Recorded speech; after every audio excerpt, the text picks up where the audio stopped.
Hi, it's Yuki. How you guys doing? Today, I'm going to talk about suru. First of all, have you ever heard suru? It's an extremely important word in Japanese. Maybe almost all Japanese learners have heard suru because it's quite often used. If you want to acquire Japanese, you can't avoid it. I mean, you need to learn it. But I guess you guys wonder what kind of situation you can use suru. So, I'm going to show you the situations. First, you can express doing something with suru. Also, you can use it when you choose something. Besides, that is used when you wear something, when you express your five senses, when you convert something into something, when you express a particular behavior that focuses on something, etc. Probably, that's not enough to understand why suru is very important.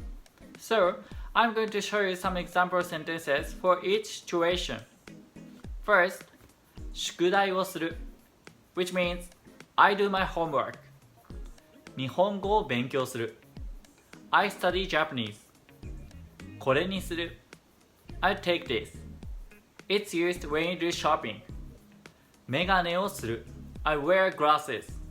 タバコの匂いがする It smells like tobacco.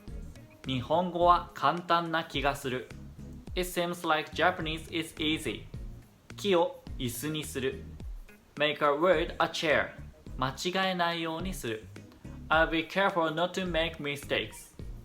There are a lot of things you can express using suru, right? That's why I said suru is extremely important. So I'm going to explain about it. However, there is a problem. As you know, the situations that you can use suru are too many. Hence, unfortunately, I can't explain all of them in only one video. Therefore, I've decided to make multiple videos about it so that you can learn it one by one on your own pace. So, I would like you to just try it.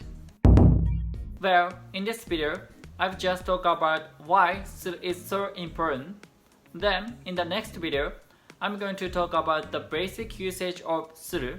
The next video is here. Also, the playlist is here. Okay, thank you for watching this video. Please don't forget to give the thumbs up and subscribe to my channel. I'll see you soon. それじゃ、いってらっしゃい。